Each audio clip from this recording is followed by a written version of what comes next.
ఆయనకి నిజం తెలియాలి. ఏంటా నిజం? ఆయన గురించిన నిజం ఎవరికీ అది తెలియదు, నాకు మాత్రమే తెలుసు. జాన్ మా నాన్నగారి అసలైన కొడుకు కాదు. మా అత్త లైనా స్టార్కి రేగర్ టార్గేరియన్కి పుట్టిన కొడుకు. రాబర్ట్ తిరుగుబాటు ఒక అబద్ధం మీద కట్టబడింది. రేగర్ మా అత్తయ్యని ఎత్తికెళ్ళను లేదు, మానభంగం చేయలేదు. ఒక కారణం వల్లే భగవంతుడు నేను మళ్ళీ రావడానికి అనుమతించారు. తర్వాత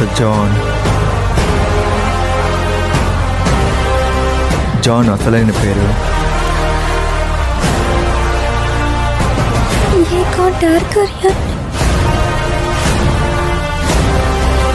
ఇనుప సింహాసనానికి వాడే వారసుడు.